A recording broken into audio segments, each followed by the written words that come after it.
Hey, good morning, guys. Happy Friday. Sorry I'm not with you.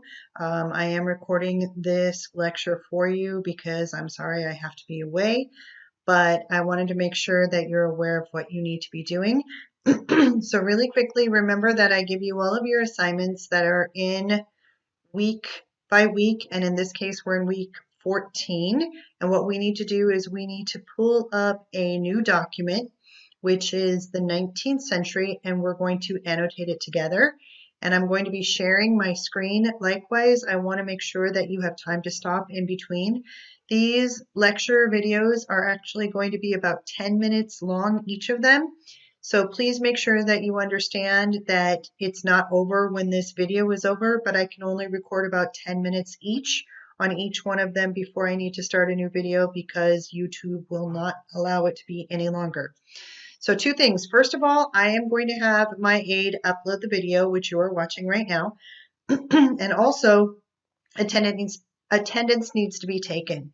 So not only is my aide being able to see who's here and who's not, and make sure you're still participating, but there's a check-in assignment that's going to be uploaded in between these particular lectures for you to go to it, check into it, and then from there, that's going to be turned into attendance to make sure that you get credit for today's work.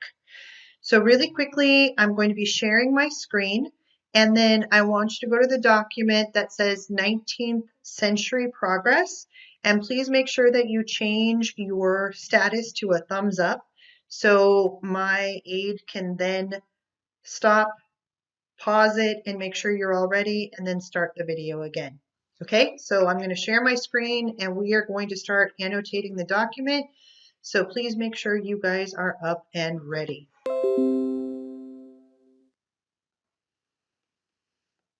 So 19th century progress, the Industrial Revolution began because of inventions such as the spinning jenny and the steam engine. New inventions were springing up rapidly, causing new technology to better the lives of many and to bring about social change. Now, most of you are probably thinking that this technology is insignificant and doesn't mean anything, but with each new generation in society, as technology changes, preferably or hopefully to make our lives better, we don't understand it because we're looking back into history versus today. When I was a teenager, there's no way I ever thought that there would be such things as cell phones or Skype or Instagram. And there is going to be new technology that's going to be out there in the future that your children or your grandchildren are going to have, and they're going to think the technology that you use today is old school or ancient history, etc. So this technology that's changing in society today, remember you are annotating your document. So you're going to talk to the text, you're going to comment, underline, highlight, you're going to define words. Remember that you have the ability to define your words by using Google. So make sure that this is all on your document, and then when we've completed in class, then you have the ability to turn it in. So hopefully if we're doing it together and I'm modeling it for you, then you are able to turn it in at the end of class today. And the more assignments you turn in, obviously the higher your grade is going to be. All right, so hopefully you are ready to continue. Inventions make life easier. By the late 1800s, new kinds of energy were being harnessed, such as gasoline, which powered the internal combustion engine, which would lead to the invention of the automobile. Another kind of energy was electricity. By 1870, the electric generator was developed, which could power machines.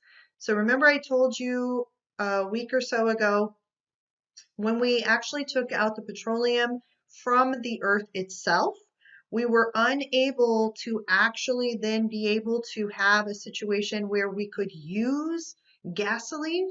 The only thing that we had access to and were able to use what from the petroleum was kerosene. Gasoline was a byproduct that we threw away. We polluted our rivers and our streams with it to the point that if a steamboat went by and a spark went off, we literally could turn the water on fire because of all of the pollutants that were in the water. And of course, this is not good for society at this time period. Until we come up with the combustion engine, we do not know how to use gasoline, and we had thrown away millions of gallons of gasoline up until this time period. So again, take a moment to annotate your text. And I'm going to move forward, and then I will stop in between to make sure that you have time to annotate your text and to change your status for the aide, so she that then can continue the video lecture going, and she can pause it in between. Edison, the inventor. During his career, Thomas Edison patented more than 1,000 inventions, including the light bulb and the phonograph. He started a research laboratory in Menlo Park, New Jersey, where he hired inventors to create new ideas, then patented their work and took credit for their new inventions. And remember, I told you that Edison was not the one who was necessarily inventing all of these things. In his laboratory in Menlo Park, he actually hires and pays the salaries of many of these entrepreneurs and inventors. They work all day long, 7 days a week or 6 days a week or 5 days a week, whatever it is at that time period, trying to create something new. Now, these inventors, who probably would have made a lot of money being able to patent these ideas on their own, they didn't have the funds available to get the patent. They didn't have the funds available to be wasting time creating something rather than going out and working for their families, nor did they have the funds available to be able to purchase the things that they would need to put it into these inventions. So this is a win-win situation for both the inventors, the entrepreneurs, and Edison, because Edison is paying them a salary that they are now being able to provide for their families. And in the meantime, he is getting credit for all the inventions that they actually created. So Bell and Marconi revolutionized communication.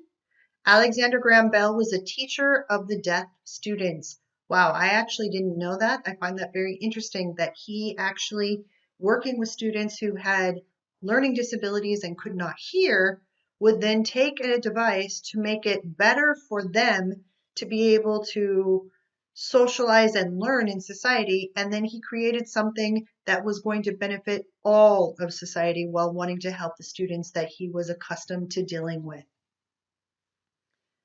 He displayed his device at the Philadelphia Centennial Exposition in 1876.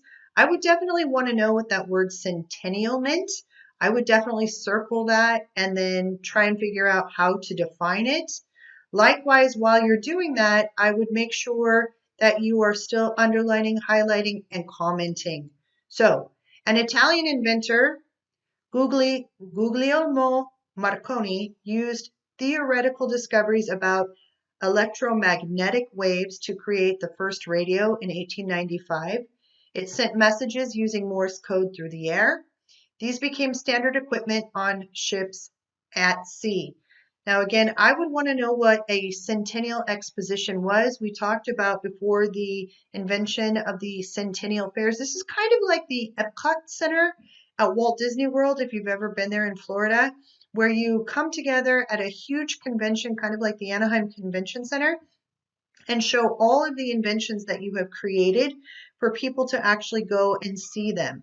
And so they do this every year, and in this case, it was in Philadelphia. But I would definitely want to know what the centennial meant about that particular subject.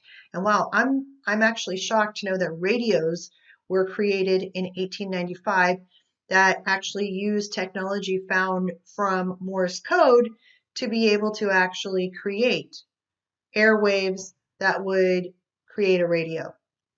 So again, take a moment to annotate your text. And then I'm going to move on to Ford sparks the automobile industry.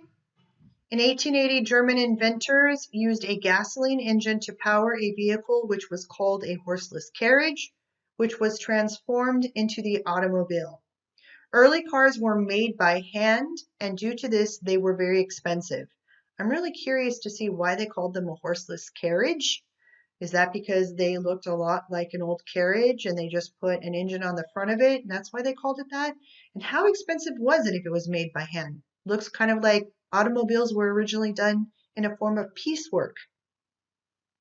Henry Ford, who was a mechanic, decided to make cars affordable. for most by using standardized and interchangeable parts. He built them on an assembly line. Assembly line is something I would definitely want to make sure I knew. I would define that, which is a line of workers who each put a single piece on unfinished cars as they passed on a moving belt. And I really wonder, what would that look like? What would a line of workers putting on a single piece of unfinished car together as it moved down a belt? What would that actually look like? These workers could put together an entire car in less than 2 hours. Now, I'm sorry, that's actually a typo. It's not IN, which would be a hotel room that you would stay at. It is actually IN, which means a time period in this case. He called this car the Model T. It was in plain black and was reliable, costing $850 in 1908. When production costs dropped, he was able to drop the cost of the car to less than $300, and by 1916, more than 3.5 million cars were traveling around on the America's road. Yeah, again, I would really want to know, what does an assembly look like? What would that look like, and how would it be handled? What is that movable conveyor belt or whatever that they're putting together? And what's the cost of an automobile that's done by hand if it's so expensive? And it's pretty crazy to me that in less than 40 years, we have 3.5 million cars on the roads today.